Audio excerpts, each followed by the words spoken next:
Good morning, everybody. I must congratulate and thank Dr. Ashok Shroff for a wonderful attendance in this session, and two, for giving me this opportunity to share my experience with you regarding the excimer laser presbyopia correction.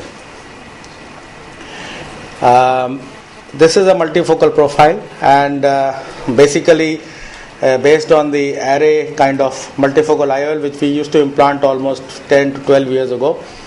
There is a central zone of 3.5 millimeter for distance, and immediate paracentral zone for near vision, which is a streak ring of corneal curvature.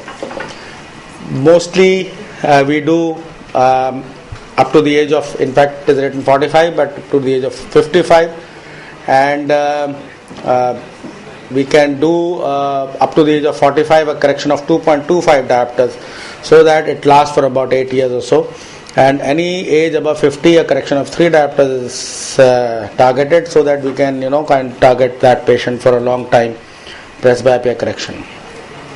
What I am using is a Diatec machine which has a possibility of this multi-zone approach for presbyopia correction, and what we are using is the nomogram provided by the surgeon by the name of Alain Telandro of France.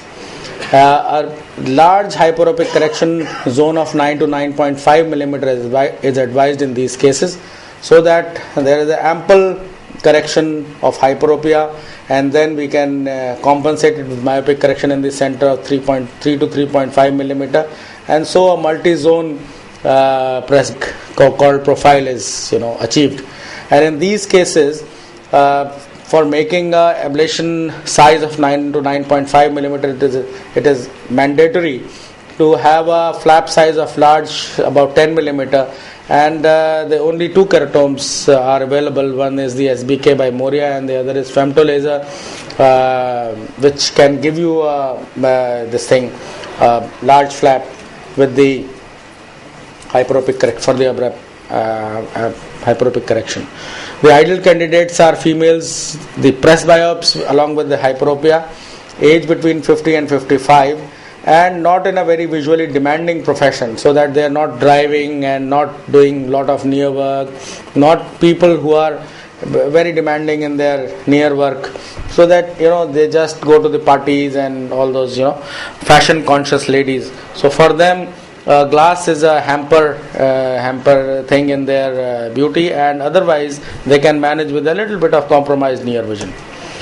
The multi-zone ablation first ablation is 5.5 to 8 millimeter or 6.9 millimeter in hyperopia, and then along with that a 2.5 diopter of hyperopic correction. The second zone is 4 to 5 millimeter with minus 1.5 myopic correction to neutralize the hyperopia, and third zone is again a smaller zone than the previous one to neutralize hyperopia further in the center.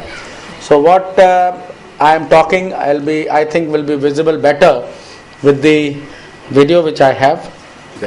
So this is how we do, and first is the hyperopia correction of 6.5 to 9.5 millimeter, and you can see it's a very large hyperopic correction. And then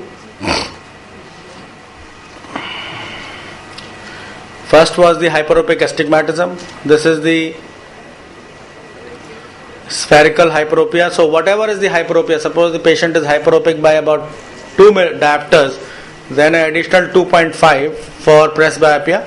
So the total correction will be 4.5. And this is what we are doing now as to whatever is the ametropia along with the presbyopic correction for hyperopia is being treated here. And a large flap is of course mandatory, so that there is ablation which is within the flap. So hyperopia always takes a lot of time, and there is another issue with the hyperopia correction is that it is in the periphery. The central part is not ablated, and what happens is that there is a vacuum created in the center. So whatever debris is created with the ablation, some of it is falling out, some of it is falling in because of the vacuum. So what I do is I always want to remove that debris with a hockey blade, so that there is no even a small cell remaining. There will be a thickness of about 4 microns, and our whole correction will be lost. And then a very small myopic zone correction, because in NIDAC you can do anything 3, 3.5, 4. So there are 2 zones of myopic correction to neutralize for the extra hyperopia or presbyopia which we corrected because of this presbyopia. And then the central zone becomes clear for distance. Immediate peripheral zone, which is approximately 4.5 millimeter, the patient can see near. There is a little bit of brain training for that, but then patient can see near after maybe training themselves for a period of about 1 to 2 weeks. The results are excellent, as I said, on a for a very non-demanding kind of patient. The results are excellent. Majority of patient can read whatever they want, and since the presbyopia is a dynamic process, it lasts for about 5 to 8 years, and then person starts needing glasses. Maybe for a very fine print, person can start needing glasses immediately after, and we can kind of give them a small power of 0.75 or 1 diopter for reading. Thank you very much.